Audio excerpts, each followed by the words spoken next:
Number 10. Marc Walhberg. In 2013, a series of leaked court documents suggested that Tom Cruise had compared working on a film to being as intense as fighting in Afghanistan. It's safe to say that this statement did not go down well with Marc Walhberg. Later down the line, while he was promoting his film Lone Survivor, which was based on actual events of the failed 2005 mission Operation Red Wings, where Marc played the role of a Navy SEAL. When asked about the difficulty of shooting the film, he went on an angry rant. Quote, "For actors to sit there and talk about, oh, I went to SEAL training and I slept on the floor. I don't give an F what you did. You don't do what these guys did. For somebody to sit there and say, my job was as difficult as somebody in the military's, how effing dare you, while you sit in a makeup chair for 2 hours." He added that at the end of the day, actors get to go home, go to their hotel room and order effing chicken. Tom's lawyers then jumped in very quickly and claimed that the actor was only joking, and in fact is a staunch supporter of the troops. But the tension was very clearly real. Number 9. Thandie Newton. When speaking with Vulture, Newton revealed exactly why working with Tom Cruise on the 2000 film Mission Impossible was a total nightmare. When asked why she never filmed another movie in the franchise, the actress said, "Oh, I was never asked. I was so scared of Tom. He was a very dominant individual. He tries super hard to be a nice person." She described him as really stressed and dominant, recounting an incident on set in which she and Cruise attempted to finish a night scene on the balcony. Quote, "I don't think it was a very well written scene. I get angry with him, we're frustrated at each other, and Tom made a decision at the very beginning of the movie, unbeknownst certainly to me, that he didn't speak English, which I think was very helpful to him, but it was extremely unhelpful to the rest of us." Thandie went on to say that Tom got so frustrated with her performance that it just pushed her further into a place of terror and insecurity. But despite everything, Thandie insisted that she doesn't think poorly of Tom as a person. Quote, "He wasn't horrible, it was just that he was really stressed. But the pressure, he takes on a lot. I think he has this sense that only he can do everything as best as it can be done." Number 8. Brooke Shields. Telling women what they can and can't wear is one way to make yourself extremely unpopular among the female demographic, but telling them how to give birth is a different kind of insult entirely. Just ask Brooke Shields after she had to deal with public shaming from Tom Cruise, who went on the record criticizing her decision to use antidepressants to help her with postpartum depression. Quote, "When someone says medication has helped them, it is to cope. It didn't cure anything. There is no science. There is nothing that can cure them whatsoever." And if that wasn't condescending enough for you, he added, "I care about Brooke Shields because I think she's an incredibly talented woman, but look at where her career has gone." But Brooke was not having it and took the opportunity to stand up for herself and new mothers everywhere. She said, "Tom should stick to saving the world from aliens and let women who are experiencing postpartum depression decide what treatment options are best for them." Adding that, "I'm going to take a wild guess and say that Mr. Cruise has never suffered from postpartum depression." She called his comments a disservice to mothers everywhere and said that if any good can come of Mr. Cruise's ridiculous rants, let's hope that it gives much needed attention to a serious disease. Number 7. Jesse Armstrong. The creator and writer of HBO's Succession decided to use his acceptance speech at this year's Emmys to take a dig at King Charles. Jesse Armstrong graced the stage twice, once to pick up an award for his writing on the show, and again with the entire cast and crew to receive the Outstanding Drama Series award. He said, "A big week for Successions. New king in the UK, this for us. Evidently a little more voting involved in our winning than Prince Charles." Even in a room full of Americans, the audience was very shocked at this risky joke, and gasps could be heard on live broadcast. When there was a bit of an uncomfortable silence, the show's lead actor Brian Cox told him, "Keep it royalist," but Jesse kept going and said, "I'm not saying we're more legitimate in our position than he is. We'll leave that to the other people."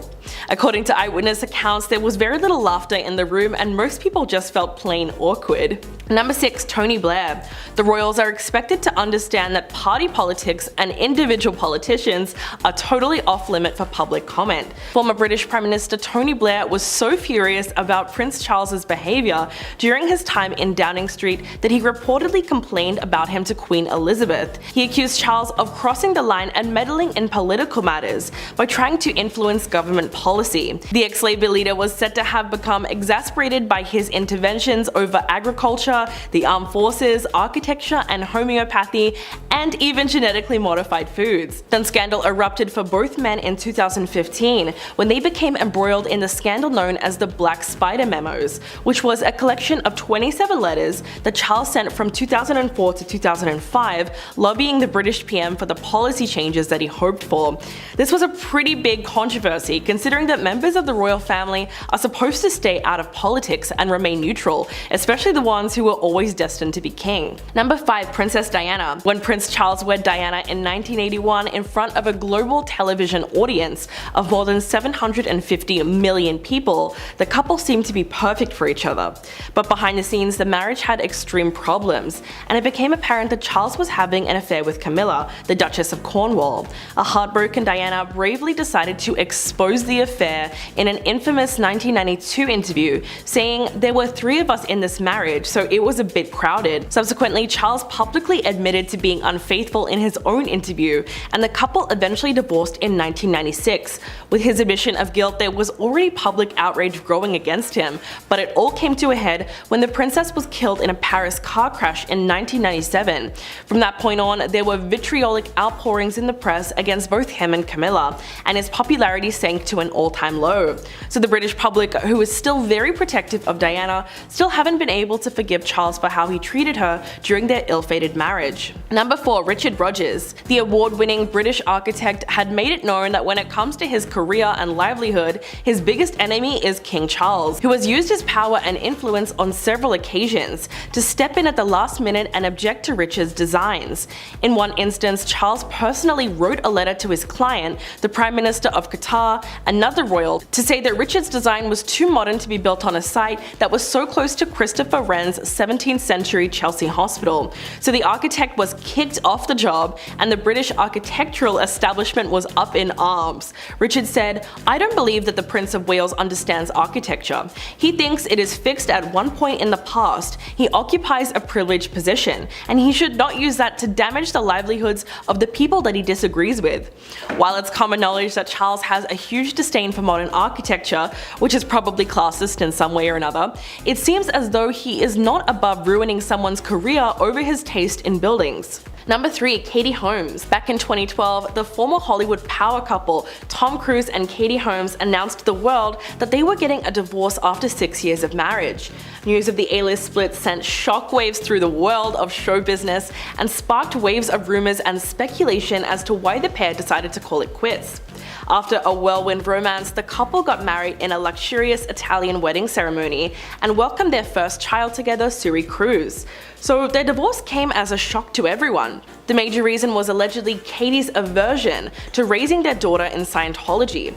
Tom basically confirmed this during a 2013 deposition, admitting that this was one of the reasons that his ex-wife filed for divorce.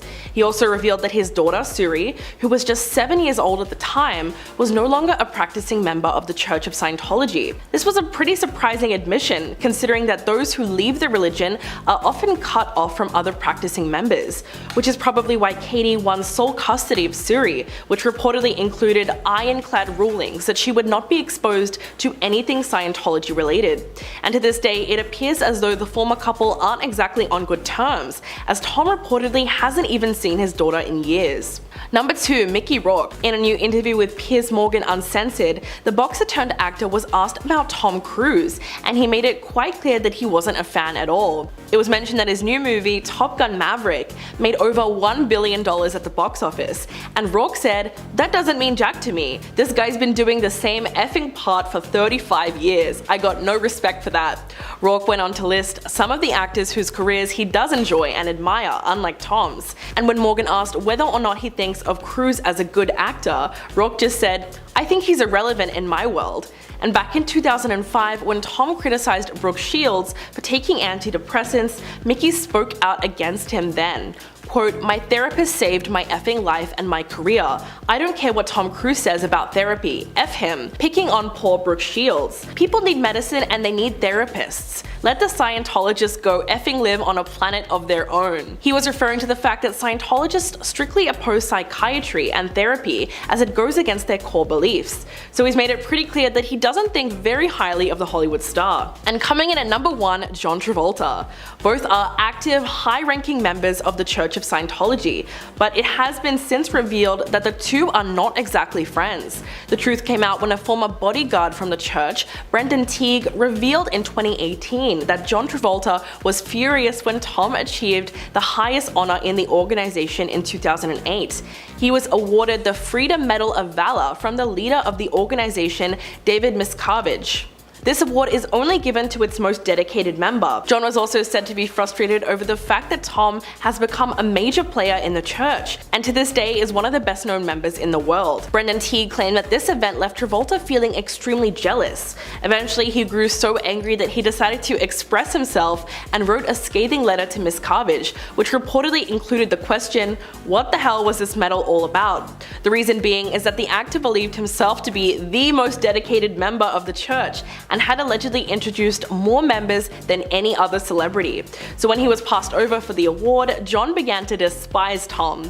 It didn't help that only 2 years earlier, John wasn't invited to Tom's wedding with Katie Holmes, so their relationship was already rocky to begin with. Number 10. Scott Eastwood. We've heard complaints from many of Jared Leto's past co-stars, mostly about how he tends to take his method acting to the extremes, from presenting them with a dead pig to sending them inappropriate items in the mail. It's all a bit bizarre and uncomfortable. Co-star Scott Eastwood had something to say about the actor as well, him playing GQ Edwards alongside Leto in the movie Suicide Squad. Scott said that during filming he was afraid to approach Leto, saying that while he knew the actor, he definitely didn't recognize him in his portrayal of the Joker, also saying that he was worried about affecting Jared's performance and getting in the way of the thing he had going on. While for many actors, method acting can be a good way to get into character and prepare yourself for the role, it may be too much if doing so puts everyone else on edge and makes them scared to even get near you. Number 9. Daniel Espinosa. Daniel Espinosa was the director of smash hit movie of the century Morbius, and it seems like Leto's strange behavior and overdone method acting on set was not exclusive to his role as the Joker, as Espinosa says it was present on his set as well. He was apparently always in character, the director saying, "I almost never saw him getting into the role. It was more that Michael Morbius was on set. The moment he would exit his trailer, it would no longer be Jared Leto, and he would not want to be spoken to as Jared Leto." Espinosa does at least credit how this can be a very effective practice for many actors, and it did appear to work out for Leto. Obviously, we know his acting came out incredible, as Morbius sold 1 more billion tickets at the box office on opening weekend. Espinosa also went on to say that Jared Leto got so committed that he became scared for him, and that it was apparently very intense. He would also apparently walk around on crutches almost all the time, which frustrated everyone on set as it caused major delays in the filming day. Number 8. Denis Villeneuve. Let's hear from another director that has worked with the actor, this time from Denis Villeneuve, director of the film Blade Runner 2049. He spoke about how the actor once again committed himself to his role by wearing contact lenses that made him almost completely blind, as the character Leto was set to portray is also blind. Villeneuve said, "We all heard stories about Jared, how he transforms into the characters, but even this didn't prepare me for what was to come. He entered the room and he could not see at all. He was walking with an assistant very slowly. It was like seeing Jesus walking into a temple." Similar to Leto walking around on crutches on set for Morbius, his constant, almost permanently blind state around set frustrated people as well, as he would always have to walk with an assistant and move very slowly. It made filming very difficult and slowed down the production process. But hey, anything for the role, I guess. Number 7. Brad Pitt.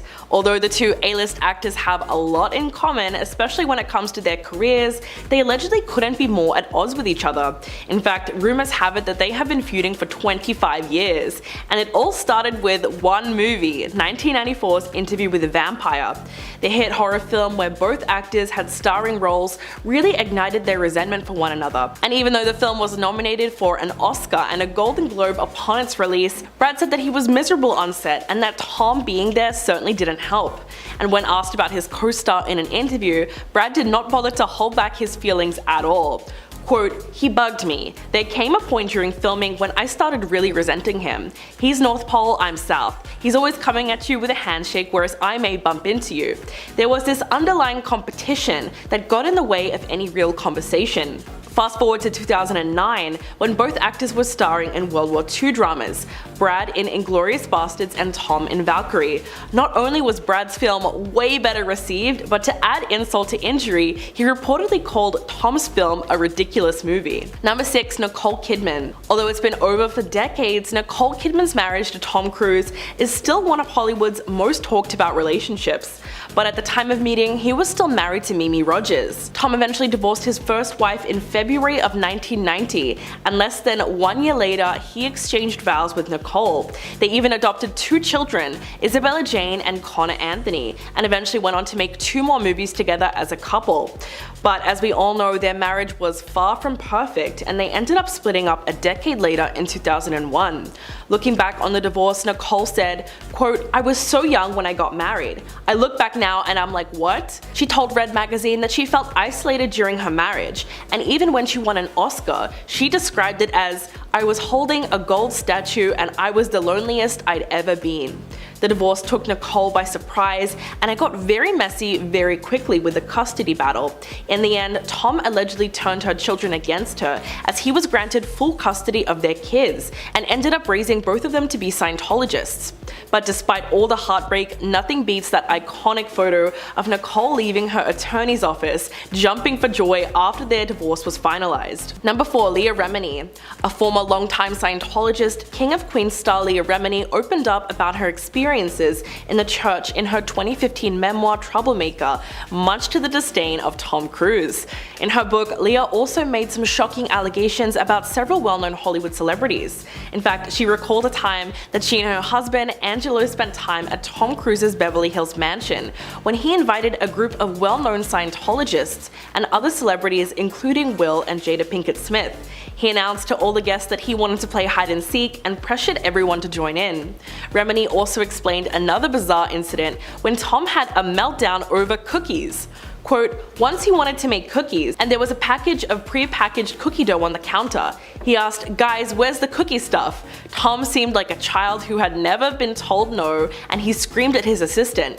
And when Top Gun Maverick came out, Remini cautioned fans about supporting him, saying, 'Don't let the movie star charm fool you. And no, I will not watch the movie, nor will I ever support or approve of this scam of a man.'" So she's clearly not one to forgive or forget. Number 3. Todd Phillips. When director Todd Phillips recreated the character again in his dark 2019 film Joker, Jared Leto got a little bit angry. There was more beef than a cow farm. Apparently, when Suicide Squad came out, Leto had been promised his own solo Joker movie, though things obviously changed over the course of production and following the film, as Leto's time in Suicide Squad was severely cut down from the original plan, leaving him with only around 10 minutes of screen time in the film. He had been planning to be a main character and seemed to push himself a bit too far. A source saying, in his defense, it was never really his movie, but his attempt to invent a place for himself in it backfired. When he heard about the new movie not featuring him, he had complained to his agents, and even requested that his music manager call the company and get the film called off. Phillips obviously made the right decision in choosing to move forward with a different actor for the character, as his movie performed well and got mostly completely positive reviews. Number 2. Joel Kinnaman. Get out your sunglasses because we're throwing shade over here once again. And of course, if you hadn't guessed by now, it's about Leto's Joker. Actor Joel Kinnaman was doing a press tour for his upcoming show while also working on scenes for the past movie's soft reboot, The Suicide Squad. He was asked his thoughts on Joker and Joaquin Phoenix's portrayal of the character, and he took the opportunity to stir up some drama and throw some shade towards Leto. The interviewer asked if Kinnaman felt like he was cheating on Leto, and he responded with, "No." Who? Joel, of course, having co-starred in Suicide Squad with Leto and obviously knowing who he is, but sounds like he's pretending he doesn't and maybe does not want to be associated with the actor. He then went on to highly praise Phoenix's take on the Clown Prince of Crime. Number 1. Jared Leto. Sometimes the easiest way to know someone's character is from that person themselves. Finding out the truth about Jared Leto and how he seems to be a bit of an out there personality didn't really take any deep digging, and much of it has come from his own own mouth. So let's go through a few of the most bizarre things Jared Leto has done that should have given us a sign about who he really is. At a concert in Brazil, he flipped off a fan who didn't know the correct lyrics to his songs. He has told both a fan and a sound technician to F off, said that playing the Joker was extremely difficult and was like giving birth out of his prick hole, said he lies whenever possible during interviews, he was rude to his henchman co-stars on Suicide Squad, requesting them to do ridiculous tasks for him, and he once walked out of an interview after yelling expletives at the reporter. And that's really just the tip of the iceberg.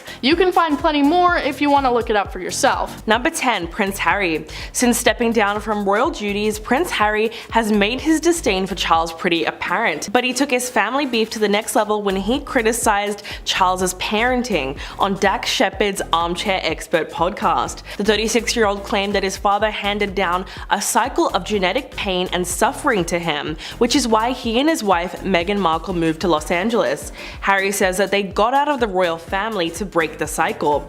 Quote, "He treated me the way he was treated. So how can I change that for my kids? We as parents should be doing the most we can do to try and say, you know what, that happened to me and I'm gonna make sure that doesn't happen to you." Harry went on to describe his life as a royal as a mixture of the Truman Show and being in a zoo. In fact, Harry said that he had debated leaving the royal family since his early 20s because of what it did to his mom, which contradicts the narrative that Meghan was the one who wanted to leave. Number 9. Meghan Markle. During her explosive interview with Oprah Winfrey, the Duchess of Sussex claimed that someone in the family had expressed concern about the complexion of her child's skin. It was then that the allegations started to snowball, and Prince Harry told the Star that the incident happened right at the beginning of the pregnancy and left him a bit shocked. Meghan told Oprah, "In those months when I was pregnant, all around the same time, we have in tandem the conversation of he won't be given security, he's not going to be given a title,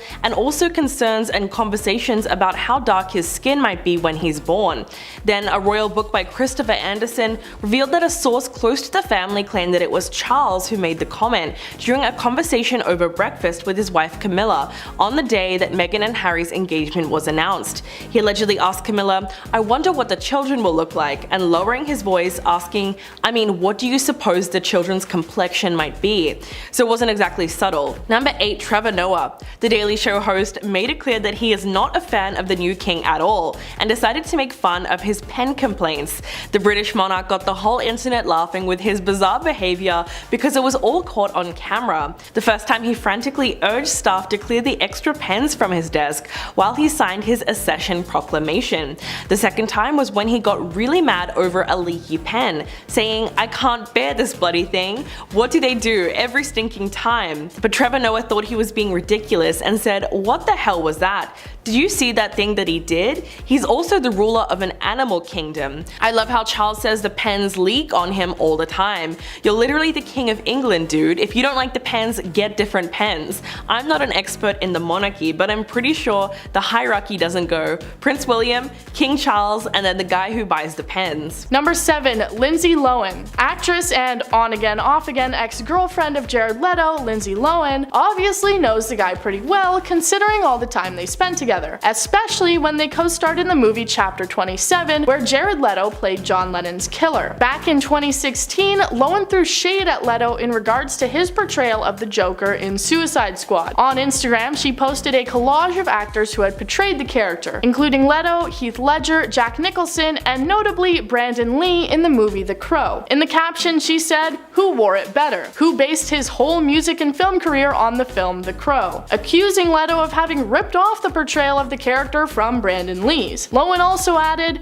"Every man's got a devil and you can't rest until you find him. A Suicide Squad movie is not helping the world but hurting people. Anger is not an answer for peace." So yeah, it doesn't seem like the two are still friends after their last split. Number 6. Vicky Marie Taylor. Now let's move on to what adult actors Actress Vicky Marie Taylor had to say about the guy that she met at a party. She said that way back in 2002, she and 3 other female dancers had been invited to a post-concert party, Jared Leto being in a relationship with Cameron Diaz at the time. The girls were dancing and she had even given Leto a dance when he requested that she move over to his brother. When she did, Leto apparently came up behind her and grabbed her by the throat aggressively, whispering a statement into her ear. She said that it was an uncomfortable and weird situation, and they were only there for about 10 more minutes before they were requested to leave as they had to get back on the road for their next gig. This isn't the first time that it's been reported that Leto has gotten a bit creepy, unsettling, and aggressive during a meeting. Number 5. David Harbour. Like Lindsay Lohan, David Harbour was another celeb to throw some subtle shade at Leto's portrayal of the Joker. Back in 2018, David Harbour was getting ready to take on the role of Hellboy for the reboot of the series. When talking about the role, he started discussing how he hoped people would be on board for the reboot and that people would like his portrayal of the character. Harbour said, "I can like Michael Keaton's Batman and I can like Christian Bale's Batman. I can like Jack Nicholson's Joker and I can like Heath Ledger's Joker. There's other Jokers I don't have to like." The Joker he doesn't have to like obviously being in reference to Jared Leto's Suicide Squad character. It seems like most people who saw the movie, and even those that didn't, agreed with the Stranger Things actor's opinion. While it's fun for the viewing public to pick on a celebrity's performance, it's always amusing to see high-profile celebrities engaging in playground drama. Number 4. David Ayer. As had already been mentioned, Jared Leto's actions on the movie Suicide Squad were a bit unsettling, mostly due to the actor's penchant for method acting and completely losing himself in a character. While a lot of his co-stars commented on what it was like being on set with Leto, and even what it was like being at home and receiving disturbing things in the mail from him, director David Ayer also had something to say. We've heard from a few different directors from some of Leto's other films, so here's what Ayer said. "He constantly has to give birth to himself. He goes away, he comes back. He shoots, he goes away. The Joker is something you have to be, and you can see how exhausting and painful it is for him to be this character. But you can feel it when he comes to work. The crew feels it, everyone feels it. It's like the birds stop flying. He's f***ing terrifying." Yep, so looks like Will Smith was correct in saying that it felt like Leto went full Joker. Number 3. Boris Johnson.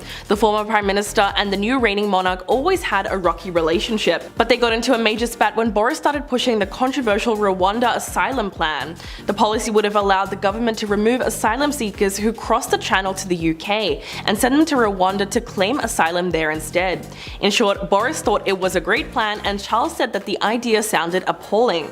The former British PM hit back at his comments, saying that most people could see that criminal gangs need to be stopped and that it's the job of the government to stop people breaking the law. But their relationship really began to sour, and Charles eventually invited Boris to his estate for a meeting, which was a complete disaster from start to finish, as Boris reportedly didn't show him any respect and there was clearly a lot of tension between them. Number 2. Nigel Farage. The broadcaster and former politician was quick to criticize King Charles's opinion on the controversial Rwanda policy. Farage took to Twitter and slammed his comments, writing, "Unless Prince Charles wants to destroy the monarchy, he had better shut up fast." Not only did he disagree with his point of view, but the fact that he expressed it at all, considering that yes, he is a royal and should not be making his political opinions public. But Farage really came under fire after posting a clip that seemed to mock Queen Elizabeth's death. He shared a 5-second clip to his TikTok account, which has now been viewed more than 6 million times, with the caption, "The Queen is dead, long live the King." In the video, Nigel looked and sounded incredibly sarcastic and said, "The Queen is dead, long live the King, sad day but we now have a king." He also shared the post on Twitter.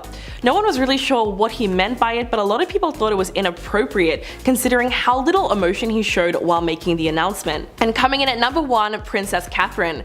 The royals are known for their discretion and their decorum, so you might not know that the new King of England did not get along with his daughter-in-law at all. Although Kate and William have been an item for over a decade, Charles reportedly didn't embrace her when she was first introduced to the family and did not approve of their relationship.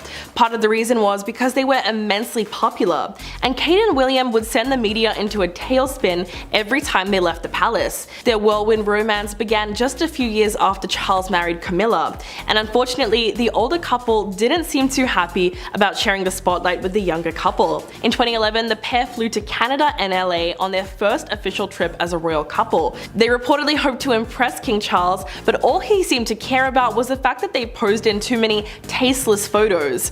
So Kate's relationship with her father-in-law was rocky from the beginning.